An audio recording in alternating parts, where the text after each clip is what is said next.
Assalamualaikum warahmatullahi wabarakatuh. Halo semuanya.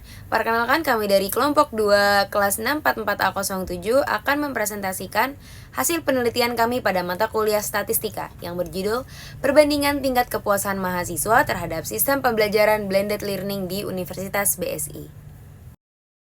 Baik, latar belakang penelitiannya yaitu pada kemajuan teknologi dan pandemi COVID-19 telah mendorong pergeseran pembelajaran dari laring ke daring. Nah, memunculkan tantangan dan perbedaan pengalaman belajar bagi mahasiswa. Pembelajaran daring ini menawarkan fleksibilitas, namun menghadapi kendala seperti keterbatasan, interaksi, dan infrastruktur. Sementara itu, pembelajaran laring dinilai lebih efektif dalam membangun komunikasi dan pemahaman materi. Tingkat kepuasan mahasiswa terhadap kedua faktor tersebut sangat bervariasi, dipengaruhi oleh faktor seperti kejelasan materi, konsistensi dosen, fasilitas, dan interaksi. Oleh karena itu, penting bagi institusi pendidikan untuk mengevaluasi perbandingan kepuasan ini guna merancang sistem pembelajaran yang lebih adaptif di era digital.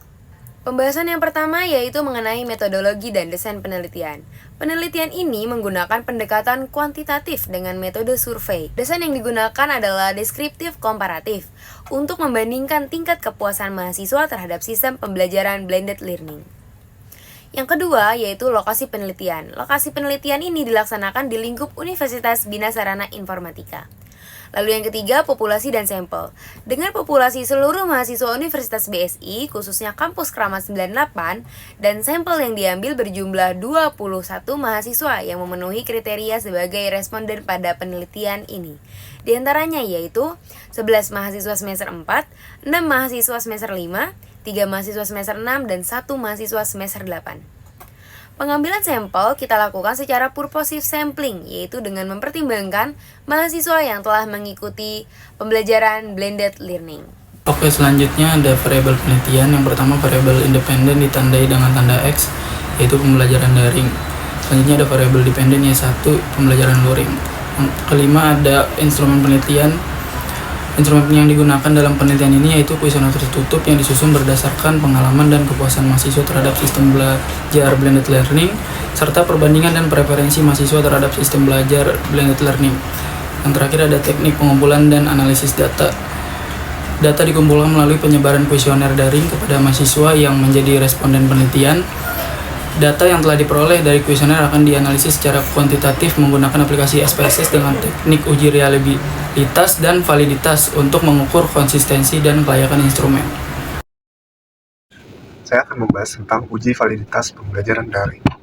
Dalam konteks ini, validitas diuji dengan menggunakan korelasi persen antara masing-masing item yaitu X1.1 dan seterusnya terhadap total skor yaitu variabel X. Kriteria validitas, item dianggap valid jika nilai SG-nya lebih kecil dari 0,05 saat dikorelasikan dengan total skor. Korelasi juga sebaiknya positif dan cukup kuat, nilai persen lebih dari 0,3 diutamakan. Jadi di sini X1 sampai X5 persen korelasinya dengan variabel X1 itu lebih besar dari 0,3. Jadi semuanya dianggap positif. Dan sig 2 tilde-nya itu lebih kecil dari 0,05, jadi dianggap semuanya valid. Nah, ini ada bukti uji validitas pembelajaran daring. Di sini adalah bukti SPSS-nya.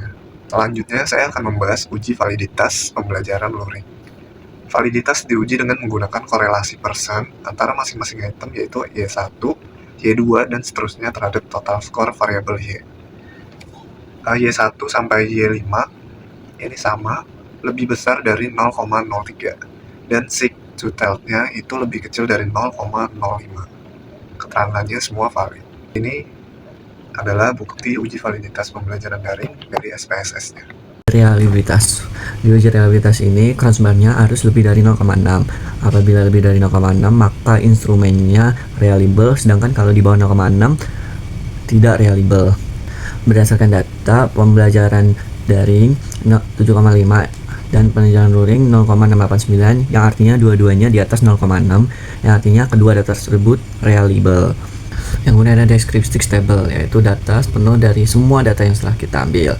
Nah, kemudian ada paling pojok ada Standard deviation itu dari mana sih? Ini dari rumus yang ini, diambil dari yang sebelumnya, pakai rumus yang ini.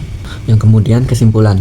Berdasarkan hasil penelitian, instrumen kuesioner yang dinyatakan valid dan reliable baik pembelajaran daring atau luring, mahasiswa menunjukkan kepuasan yang lebih tinggi terhadap pembelajaran luring atau tatap muka secara langsung yang ditunjukkan oleh nilai rata-rata yang lebih tinggi secara statistik. Dengan demikian, pembelajaran luring memberikan pengalaman yang dirasa memuaskan oleh mahasiswa yang hal ini perlu menjadi perhatian institusi dalam menyusun strategi pembelajaran blended learning yang lebih efektif khususnya di lingkungan BSI. Baik, sekian presentasi dari hasil penelitian kami pada mata kuliah statistika dengan judul perbandingan tingkat kepuasan mahasiswa terhadap sistem pembelajaran blended learning di Universitas BSI. Kurang lebihnya mohon maaf. Wassalamualaikum warahmatullahi wabarakatuh. Terima kasih.